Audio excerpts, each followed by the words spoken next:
ఈ ఆధునిక యాంత్రిక కాలంలో జీవ వైవిధ్యం దెబ్బతింటోంది. కిచ్కిచ్మంటూ కిలకిల రావాలతో సందడి చేసే పిచ్చుకలు మచ్చుకైనా కనిపించడం లేదు. చాలా పక్షులు సైతం అంతరించిపోయే ప్రమాదం ఏర్పడింది. ఇది గమనించిన ఓ విశ్రాంత ఉపాధ్యాయుడు విహంగాల పరిరక్షణకు నడుం బిగించారు. పక్షులకు ఎక్కడికక్కడ ఆహారం అందుబాటులో ఉండేలా వరి కంకులను కుంచెలుగా వేలాడతీయడాన్ని ఓ ఉద్యమంలా చేపట్టారు. ఫలితంగా పక్షులకు పుష్కలంగా ఆహారం లభించడంతో పాటు ఎంతో మంది రైతులు, మహిళల ఉపాధి మార్గానికి బాటలు వేశారు.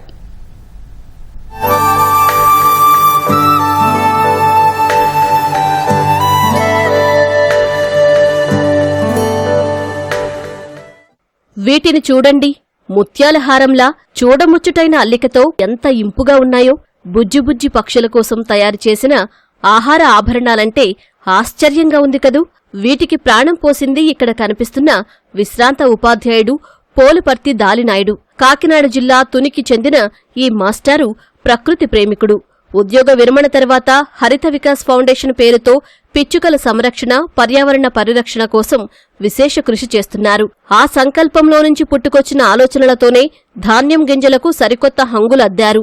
వరి కంకులను కుంచెలుగా మలిచి వీటిని ఆలయాలు, చెట్లు, బడులు, ఖాళీ ప్రదేశాల్లో వేలాడదీస్తూ పక్షుల ఆకలి తీర్చే ఆపద్బాంధవుడిలా మారారు.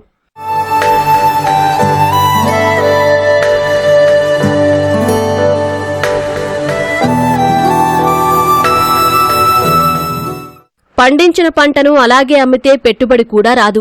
అదే పంటకు కాస్త విలువ జోడించి మార్కెటింగ్ చేస్తే రెండింతల ఆదాయం వస్తుంది. అదే ఫార్ములాను ఫాలో అయ్యారు దాలినాయుడు. 4 ఎకరాల్లో సాగు చేస్తూ వచ్చిన దిగుబడులను కుంచెలుగా మార్చి విక్రయిస్తున్నారు. వరి కుంచెలుగా తయారు చేసి ఎక్కడికక్కడ వేలాడదీసేలా రైతుల్లో చైతన్యం తేవడంతో ఎంతో మంది ఆయన్నే అనుసరిస్తున్నారు. పాఠశాలలకు తిరుగుతూ పర్యావరణ పరిరక్షణపై విద్యార్థులకు అవగాహన కల్పిస్తున్నారు.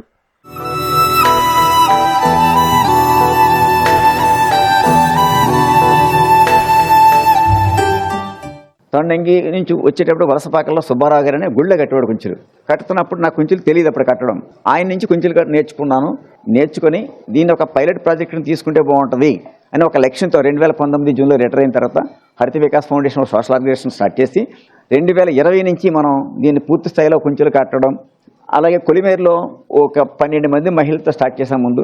తర్వాత 15 మంది మహిళలు అయ్యారు. తర్వాత 30 మంది మహిళలు అయ్యారు. తర్వాత 40 మంది మహిళలు అయ్యారు. యాజ్ ఏ టీచర్గా పిల్లలు మోటివేట్ చేస్తూ, ఒకవైపు పిల్లలు మోటివేట్ చేస్తూ, ఒకవైపు రైతులకు ట్రైనింగ్ ఇస్తూ రైతులకి ఇన్కమ్ జనరేట్ చేయొచ్చు, ఒకవైపు గ్రామీణ మహిళలకు ఉపాధి కల్పించవచ్చు, పిచ్చుకలు రక్షించవచ్చు. ఇలా ఈ ప్రాజెక్ట్ని 5 సంవత్సరాలు అమలు చేయగలిగితే పర్యావరణ పరంగా ఎంతో అద్భుతాలు జరుగుతాయి. పర్యావరణ హితం కోసం ప్రారంభించిన కుంచెల తయారీ ఇప్పుడు చాలా మందికి ఉపాధి మార్గంగానూ మారింది. కొలిమేరు గ్రామంలో మహిళలకు వరి కంకులతో వివిధ ఆకారాల్లో కుంచెలు ఎలా తయారు చేయాలో శిక్షణ ఇచ్చి ఉపాధి అవకాశం కల్పించారు. మహిళలు తయారు చేసిన కుంచెలను గుడులు, బడుల్లో వేలాడదీసి పక్షులపై మమకారాన్ని చాటుకుంటున్నారు.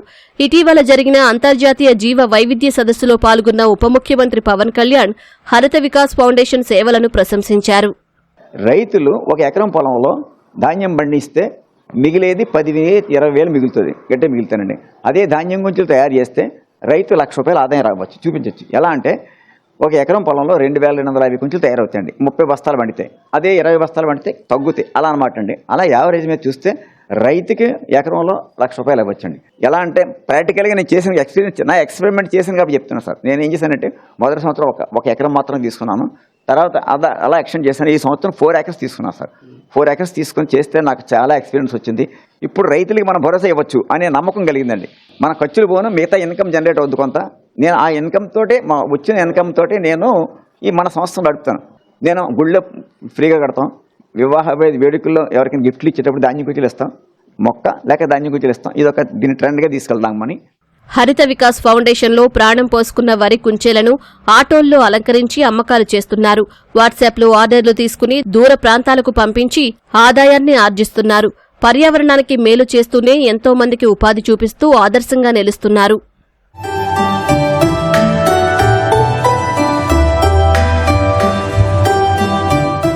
ఈ కుంచెలు వేలాడదీయడం వల్ల మన పూర్వీకులు ఆచరించిన ఒక ముఖ్యమైన ఘట్టం అనమాట అండి. మా చిన్నప్పుడు అన్ని ఆలయాల్లో కుంచెలు ఉండేవి. వేసవిలో పందిళ్ళుండి, చెరువు పందిళ్ళుండి, తాటాకు పందిళ్ళుండి. ఆ పందిళ్ళు ఉడతలు గుడ్లు పెట్టుకునేవి, పిచ్చుకలు గూళ్ళు పెట్టుకునేవి. వాటి సంతతి బ్రహ్మాండంగా పెరిగేది. ఇప్పుడు అంతరించిపోయే దశలో ఎందుకున్నాయంటే తాటాకు పందిళ్ళు లేవు, ఆహారం లేదు, ఇలాంటి కొరత వల్ల ముఖ్యంగా ఆవాసాలు లేక అంతరించిపోయే దశలో పిచ్చుకో చేరిపోయింది సార్. ఇప్పుడు మా ఫౌండేషన్ ఏంటంటే గ్రామ స్థాయిలో రైతులకి ట్రైనింగ్ ఇవ్వడం, మహిళలకు ట్రైనింగ్ ఇవ్వడం, రైతుల చైతన్యంతో వస్తే ఆటోమేటిక్గా పర్యావరణ పరిరక్షణ జరుగుతుంది. ఇప్పుడు ఏముంది, మనకి రైతులు ప్రతి ఆలయాల్లో కుంచులు కట్టడం మొదలు పెట్టారనుకోండి, రైతులకు తద్వారా పిచ్చుకలు రక్షించుకోవచ్చు.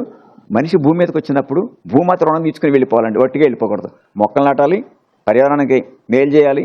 మన వల్ల ప్రతి ప్రాణికి ఈ భూమి జీవించే హక్కు ఉంది, హక్కుని కాలు రాయకూడదు.